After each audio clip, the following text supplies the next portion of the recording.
Quality और consistent performance के लिए सिर्फ सिल्वर पंप्स एंड मोटर्स, नाम याद रखना। મોટા ભાઈની સ્થિતિમાં અત્યારે જોવા મળી રહી છે। મહાયુતિમાં જોડાયેલી પાર્ટી કરતા બીજેપીને સૌથી વધુ બેઠક અત્યારે મળી રહી હોય તેમ સ્પષ્ટપણે દેખાઈ રહ્યું છે।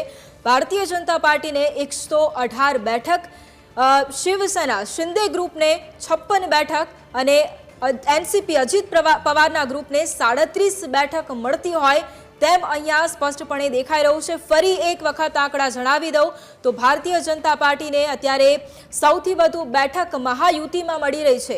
118 બેઠક ભારતીય જનતા પાર્ટીએ પોતાના નામે કરી છે। હજુ પણ આ આંકડો વધી શકે છે અથવા ઘટી શકે છે। શિવસેના શિંદે ગ્રુપને 56 બેઠકો અત્યારે મળી છે, જ્યારે એનસીપી એટલે કે અજીત ગ્રુપને 37 બેઠકો અત્યારે મળતી હોય તેવું નજરે પડી રહ્યું છે। ઓવરઓલ મહાયુતિનું પ્રદર્શન આ વખતે ખૂબ સારું એવું દેખાઈ રહ્યું છે, કારણ કે 145નો એ જે આંકડો છે કે જે બહુમતી માટે પાર કરવો ખૂબ જરૂરી છે, પરંતુ મહાયુતિ એ આંકડા કરતાં પણ દૂર નીકળી ગઈ છે। એટલે કે 216 બેઠકો અત્યારે પોતાના નામે કરતી હોય તેવું સ્પષ્ટપણે અહીંયા દેખાઈ રહ્યું છે। સાથે મહાવિકાસ આઘાડી છે તેમાં થોડા ઘણા અંશે નારાજગી પણ છે અને નિરાશા પણ છે, કારણ કે જે પરિણામોની આશા રાખી હતી તે પરિણામો કદાચ નથી જોવા મળ્યા।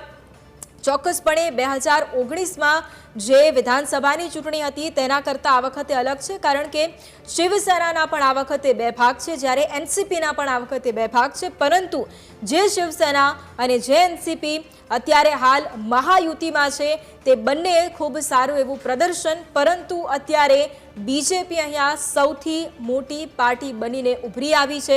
અને જે પરિસ્થિતિ 2019માં થઈ હતી કે ભારતીય જનતા પાર્ટી એક સૌથી મોટી પાર્ટી બનીને ઉભરી આવી હતી, પરંતુ છતાંય સરકાર નહોતી બનાવી શકી। આ વખતે કદાચ તેવી પરિસ્થિતિનું નિર્માણ નથી થવાનું, પરંતુ આ વખતે પણ ભારતીય જનતા પાર્ટી સૌથી મોટો પક્ષ બનીને અહીંયા ઉભરી આવી છે। આંકડા ફરી એક વખત જણાવી દઉં, કારણ કે ભારતીય જનતા પાર્ટી 118 બેઠકો, શિંદે ગ્રુપ શિવસેના 56 બેઠકો અને અજીત ગ્રુપ એનસીપી 37 બેઠકો પોતાના નામે કરતું હોય તેમ